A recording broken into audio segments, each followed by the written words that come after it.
Coucou! Alors aujourd'hui, une petite vidéo sur l'apparence. Donc bien évidemment, on considère que l'apparence ne fait pas tout, à moins qu'on vive en 2025. Et en 2025, l'apparence, c'est extrêmement important. La façon dont tu vas te présenter au monde, la façon dont tu vas porter ton style, la façon dont tu vas bouger dans tes vêtements. Euh, le coloris, les formes, les coupes, les matières, c'est super important. L'apparence, ça fait aussi partie du coup de l'aspect capillaire, le maquillage, le rasage de ta barbe, de tes cheveux, les bijoux que tu vas porter, les vêtements que tu vas porter, les chaussures que tu vas porter. Donc moi aujourd'hui principalement, je souhaiterais être la voix de la raison, celle qui va vous dire absolument l'apparence compte. Toutes les personnes qui vous disent que non, il n'y a que l'intérieur qui compte, ils ne vivent pas en 2025. Moi je vous le dis tout de suite. La première fois que vous allez voir quelqu'un, ça sera absolument déterminant parce qu'elle peut avoir une bonne impression de vous ou au contraire une très mauvaise impression de vous. Et lorsqu'on fait mauvaise impression, on n'a pas forcément envie de réitérer l'expérience. Et c'est ça la problématique. Ça veut dire que du coup, lorsqu'on vous regarde et qu'on voit quelqu'un de soigné, quelqu'un qui a son propre style, quelqu'un qui a sa propre vibe, on est beaucoup plus intéressé par ce qu'elle peut proposer par la suite, qui elle est, quel type de personnalité elle a, parce qu'on est déjà attiré par ce qu'elle renvoie via son apparence. Se dire que du coup l'apparence ne compte pas, ça va faire en sorte que vous soyez seul, des incels, et que vous pleuriez chez vous, vraiment comme des baltringues, parce que personne ne vous aime et qu'en même temps vous ne savez pas quel type de choses il faudrait changer, vraiment, pour pouvoir attirer l'attention de façon positive. On ne parle pas d'attirer l'attention de façon sexuelle, ça veut dire en termes d'attraction, en termes de trouver quelqu'un, un partenaire. On parle d'attirer l'attention, c'est-à-dire que des gens qui sont intéressés par vous, du coup, veuillent vous rencontrer, veuillent communiquer avec vous, veuillent écouter ce que vous avez à dire. Je suis désolée, mais effectivement, la plupart des gens qui sont dans la rue, les sans domicile fixe, ils sont probablement de très bonnes gens et très gentilles personnes. Cependant, le fait qu'ils soient négligés, le fait qu'ils puissent sentir, ça fait que pas grand monde ne souhaite leur parler. Même lorsqu'ils ont juste un renseignement à demander, les gens vont dire « Ah non, non, non, on n'a pas. » Tu vois. Alors qu'ils ne demandaient pas forcément de l'argent. Peut-être qu'ils voulaient juste te parler, peut-être qu'ils voulaient juste te faire un compliment. Mais de prime abord, tout ce que tu as vu, c'est son apparence. Tout ce que tu as vu, c'est le côté négligé. Tout ce que tu as vu, c'est le côté sale. Et moi, là, aujourd'hui, cette vidéo, elle traite de ça. Elle traite du fait, comme on le disait, avec la confiance en soi, vient l'acceptation de qui on est à l'extérieur. Et comment faire en sorte que ce qu'on est à l'extérieur puisse refléter qui on est à l'intérieur, puisse refléter le style qu'on a envie de se donner, puisse refléter le charisme que l'on sait qu'on a à l'extérieur. C'est très important de savoir ce qui nous va, de travailler sur les coloris, de travailler sur les coupes, de travailler sur les matières. Et en tant que personne qui n'aimait pas s'habiller, moi vraiment, je veux dire, j'ai vraiment une mentalité qui est très, très insulaire, où pour moi, les vêtements, c'est vraiment une prison de corps. Voilà.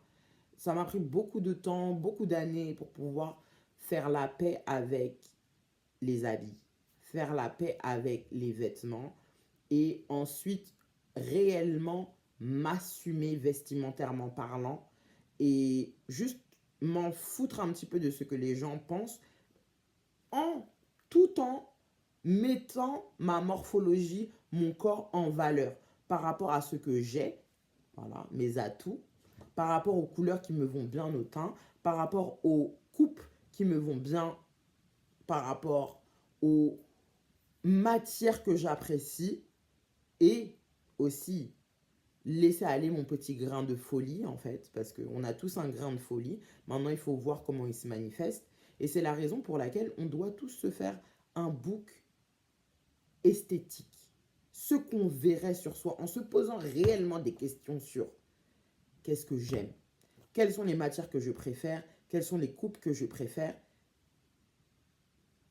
quel type de vêtements est-ce que j'aime porter. Il y a des personnes qui n'aiment porter que des jeans, par exemple. Il y a des personnes qui n'aiment porter que des jupes, que des robes, par exemple, qui n'aiment porter que des chemisiers, qui ont un style qui peut être très classique, mais classique ne veut pas dire boring, ne veut pas dire ennuyeux, en fait.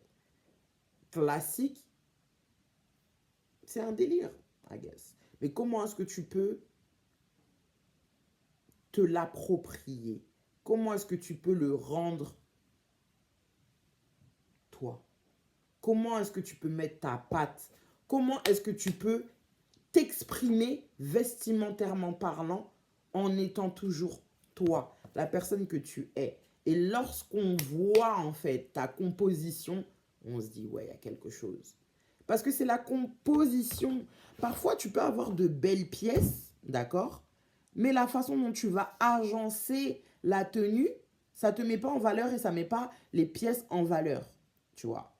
Donc, il faut commencer à se regarder un peu plus dans le miroir, commencer à regarder son corps, comment est-ce que ton corps est fait, quel type de coupe te vont mieux, quel type de couleurs viennent complimenter ton teint, quel type de couleurs viennent complimenter tes yeux, par exemple. Est-ce que tu as une tête à chapeau? Est-ce que tu portes les boucles d'oreilles, grosses boucles d'oreilles, de fines boucles d'oreilles? Enfin, vraiment, ça, c'est vraiment à genrer, quoi. Toute personne confondue. Est-ce que tu aimes les bracelets? Est-ce que tu vas plus aller sur des coloris froids, des coloris chauds? Est-ce que tu vas plus aller sur de la matière naturelle? Est-ce que tu vas être plus sur l'or? Est-ce que tu vas être plus sur l'argenté ou le doré? Enfin, il y a beaucoup de questions à se poser en termes d'esthétique, de qui tu veux être. Là, on parle même pas de mode. On parle de complimenter qui tu es. On parle de donner en fait envie aux gens de venir te poser la question, ah mais toi, mais en fait comment tu fais, etc., etc. Parce que ça donne envie. Moi, quand je vois des gens dans la rue, ils sont bien habillés, je me dis, ah oui, c'est bien parce que tu as trouvé ton style. Je trouve que ça te correspond. C'est pas forcément quelque chose que, par exemple, moi, j'aurais porté, mais je trouve que ça te va tellement bien, en fait, que il y a quelque chose, en fait. Il y a quelque chose qu'on a envie de découvrir.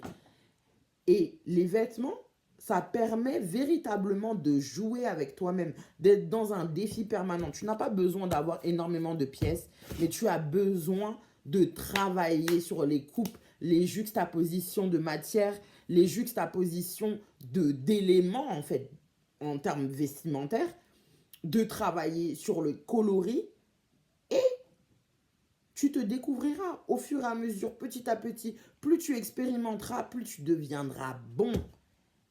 Et peut-être que tu seras dans la création, par exemple, parce qu'il y a des designers, il y a des gens qui créent leurs propres vêtements.